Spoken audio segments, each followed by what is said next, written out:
ते नाही का म्हणता पण काय देश वैसा भेस तसं देश वैसा खाना खाना असं खूप matter खरं व्हायला Yes, अच्छा yes. तर आणि त्याचा सगळा प्रभाव हा लिव्हरवरती होतो. की आपण पुढच्या जनरेशन्सला काय देणार.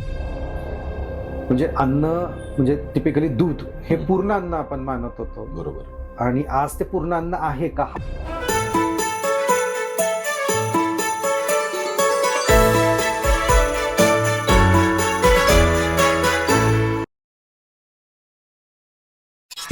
माणसाचा एकच ध्यास आहे तो म्हणजे अमर व्हायचंय त्याला.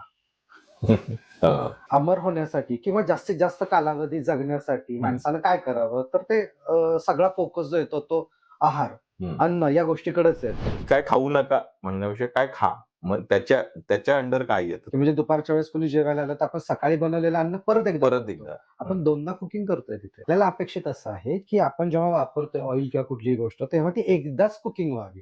आपल्या आजूबाजूच्या 200 किलोमीटरच्या रेडियस मध्ये जे काही तेलाच्या बिया मिळतात त्याचं ऑइल आपण खाल्लं पाहिजे. म्हणजे आयुर्वेदात सुद्धा या गोष्टीला सपोर्ट करतं. पण तसंच जर आपण रुटीन फॉलो केलं तर मला वाटतं की आपण लिव्हरच्या डिसीजेस पासून लांब थांबू शकतो.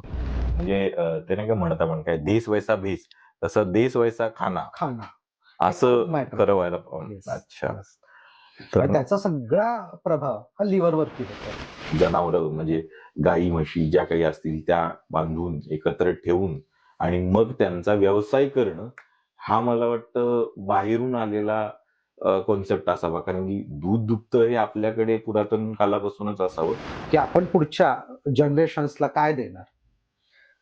म्हणजे अन्न म्हणजे टिपिकली दूध हे पूर्ण अन्न आपण मानत होतो बरोबर आणि आज ते पूर्ण अन्न आहे का. आता माझं कन्फ्युजन सर खरं सांगतो Yes. मी स्वतः कन्फ्युज आहे म्हणजे दुधाची गरज ही वयाच्या 12व्या वर्षापर्यंतच आहे. पर्यंतच आहे पूर्वी लोक जेव्हा भाकरी खात होते हा तेव्हाच काय बरोबर आहारशास्त्र असं सांगतं की तुम्ही मोड आलेले धान्य खाऊच नाही. या सगळ्यात एक घटक अत्यंत बदनाम झालेला आहे तो म्हणजे भात याच्याविषयी काय म्हणजे आता मला आवडतो आणि माझ्यासारख्या मला वाटतं बऱ्याच जणांना भात आवडतो पण ती लोक खात नाहीत खाण्याचं टाळतात मी स्वतः भात कमी केलाय.